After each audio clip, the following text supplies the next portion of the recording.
The man, Fortunato, had done me 1,000 wrongs. I bore them as best I could, but when he began to insult me, I vowed revenge.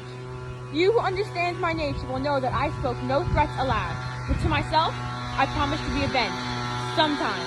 The point was settled in my mind, and since I had vowed revenge without fail, I must take no risk. I must not only punish, but punish without hurt to myself. I would not be genuinely avenged if I brought harm upon myself as well as upon him. Nor would I be completely avenged unless he knew that the punishment came from me. Hello. Hey, Fortunato. Nice to be here today. How wonderful to look today. I have a cask that has to be Amontillado, but I'm not sure if it's real or not. Amontillado? A Cask of Amontillado in the middle of the carnival? I know. I paid out the full Amontillado price. I'm sorry, bud. I should have asked your opinion. I had my doubts, but you were nowhere to be found, so I just went for the bargain. Amontillado! I'm unsure of it. I know. I thought I would get your opinion, but if you're too busy, I can go get Lucchesi for advice. If anybody's a good judge, he is. I'm on my way to No, go. Lucchesi cannot tell Amontillado from Sherry. Some fools may say his taste is as good as your own. Come on, let's go. Where? To your boats. No, my friend. You're in a hurry. It's alright. I'll go get Lucchesi.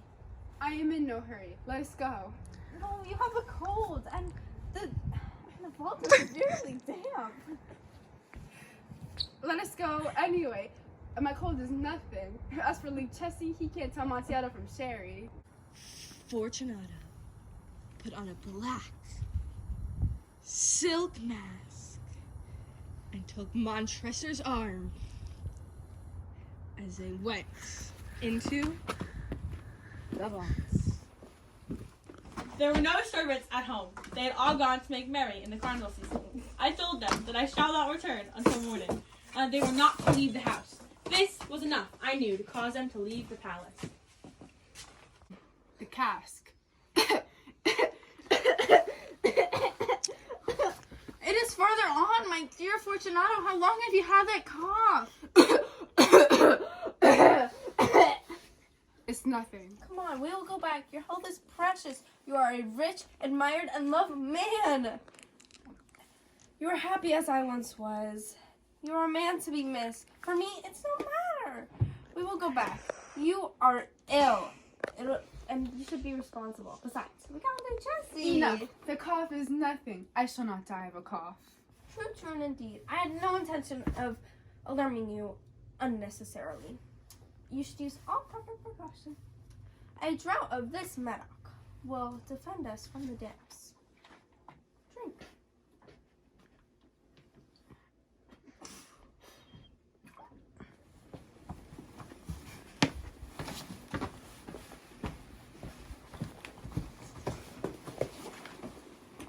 We are below the river's bed. Moistures drip amongst the bones. Come, we will go back before it's too late. Your cough. It is a mere nothing. Let us have another drink of the Medoc and continue on.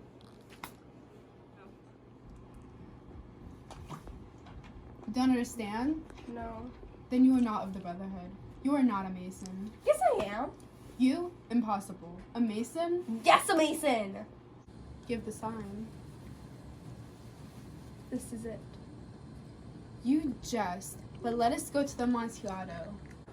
There were human bones along 3 sides of the wall, and upon the 4th side, bones had been thrown onto a heap on the ground.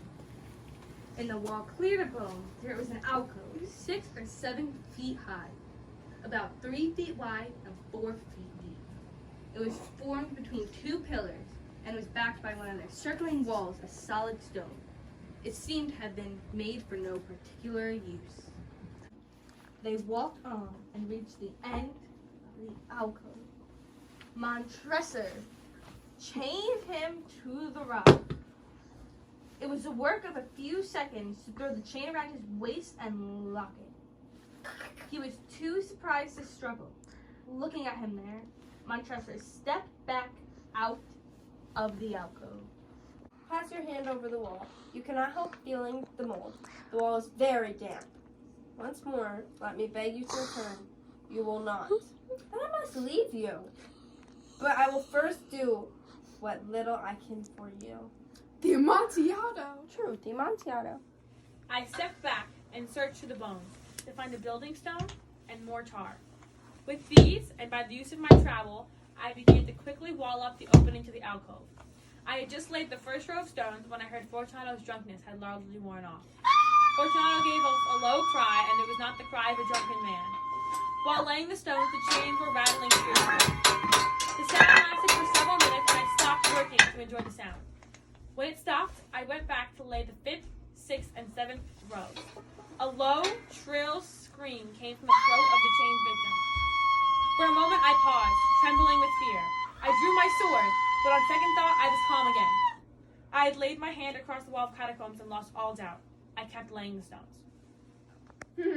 Very good joke indeed. We will have many good laughs about this. over our wine. The Amontillado. Yes, the Amontillado. But isn't it getting late? They'll be waiting for us. The Lady Fortunato and the rest. Let us keep going. Yes, then we must get going. For the love of God. Yes, for the love of God. Fortunato? Fortunato? I pushed the torch through the opening and let it fall within. There came forth in return only a jingling of the bells. My heart grew sick because of the dampness of the place. I hurried to finish my work and forced the last stone into place. Against the new masonry, I rebuilt the wall of bones. For half of the century, no mortal has moved them. In pace, Reiki scat. We're nowhere to be found. I just left her the Amontillado. Yo, out, before I forget my line. Fortunato put on a black silk mask.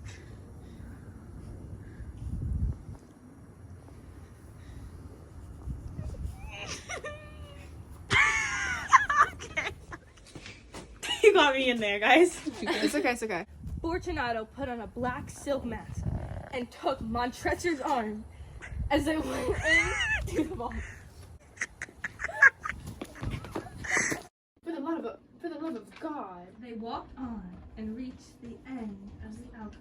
Wait, guys, can I tie my shoe? Wait, hold up. You're